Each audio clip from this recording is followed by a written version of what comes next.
Manfaat penilaian kebugaran bagi klien dan personal trainer.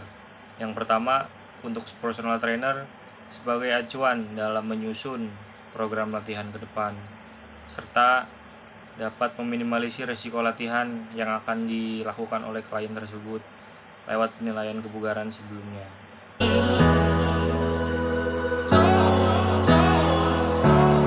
Untuk apa informasi pekerjaan ditanyakan? Yang pertama, untuk menentukan pola pergerakan umum serta mengetahui pengeluaran energi sehari-hari. Contoh simpel pertanyaan tentang pekerjaan yang pertama seperti apa pekerjaan klien? Yang kedua, apakah pekerjaan klien mengharuskan memakai sepatu yang bertumit seperti high heels atau dress shoes? Selanjutnya, apakah pekerjaan klien membuat klien itu sendiri cemas? Dan yang terakhir, apakah pekerjaan klien tersebut mengharuskan klien tersebut duduk dengan waktu yang lama?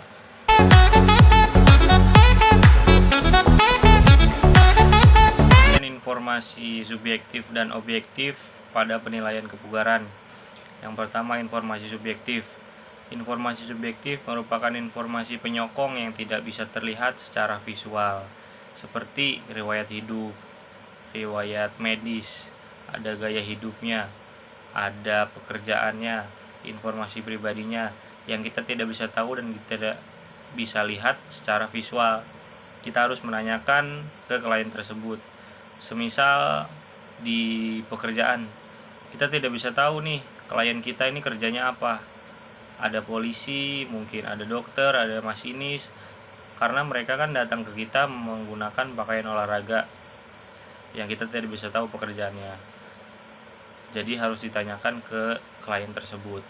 Selanjutnya ada informasi objektif, merupakan informasi yang bisa terlihat secara objek atau secara visual, seperti fisiologi tubuhnya, komposisi tubuhnya, postur tubuhnya baik statis maupun dinamis.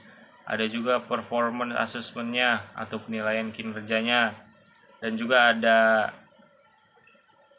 kardiorespirasinya, tingkat kardiorespirasi klien kita. Dan juga informasi subjektif dan informasi objektif itu sangat berkaitan, dimana kita bisa make sense, kita bisa meyakinkan bener nggak sih informasi objektif yang dan informasi subjektif yang dilontarkan oleh klien kita itu masuk logika atau tidak.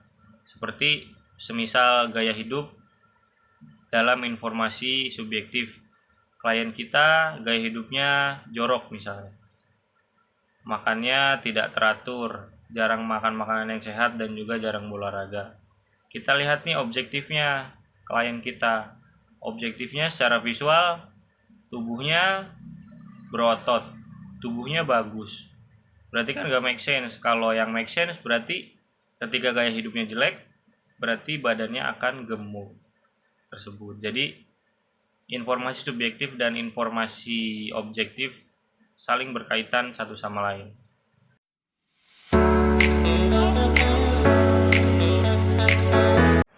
Cara pelatih menentukan target awal latihan kardiovaskular adalah dengan menanyakan dan mengetahui tentang informasi subjektif dan objektif dari klien tersebut. Semisal penilaian informasi subjektif, kita bisa tanya dan kita bisa tahu apakah klien kita tersebut memiliki penyakit kardiovaskular atau tidak. Jika tidak atau jika memiliki, langsung lanjut ke informasi objektifnya. Kita bisa melakukan penilaian dengan penilaian kinerja atau performance assessment. Lewat metode tersebut kita dapat mengetahui bagaimana sih sistem kardiovaskular dari klien kita, baik atau tidak, buruk atau tidak. Baru kita bisa menentukan target awal latihan yang akan dicapai secara bertahap selanjutnya.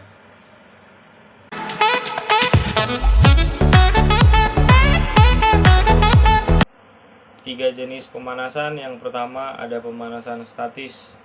Pemanasan statis merupakan pemanasan yang biasanya dilakukan dari ujung kepala hingga ujung kaki.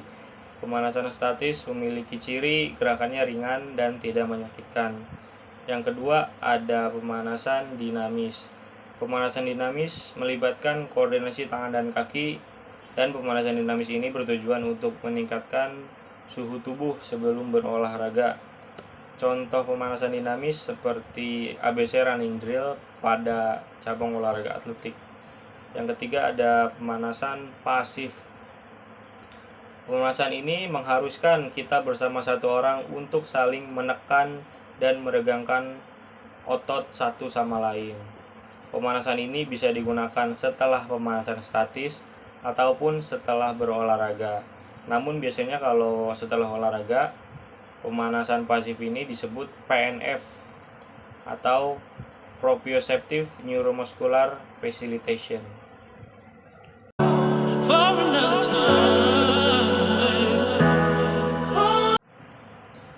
Core training merupakan latihan yang bertujuan untuk melatih power, strength, stabilization yang berfokus pada otot perut dan punggung.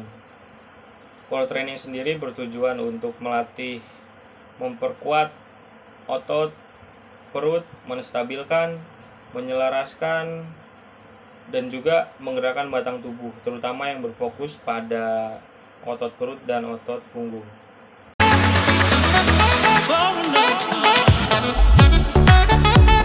Prinsip FITTE, VT.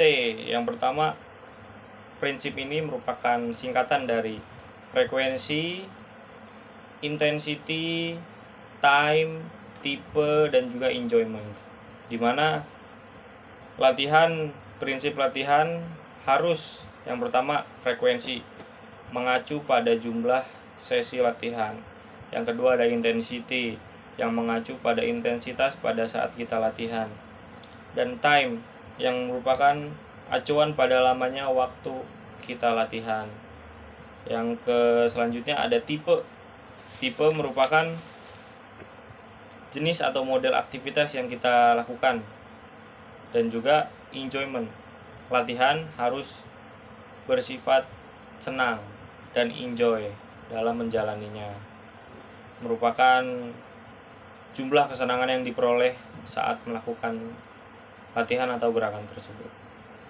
Itu merupakan prinsip-prinsip VT yang kita bisa paparkan: frekuensi, intensity, time, tipe, dan enjoyment.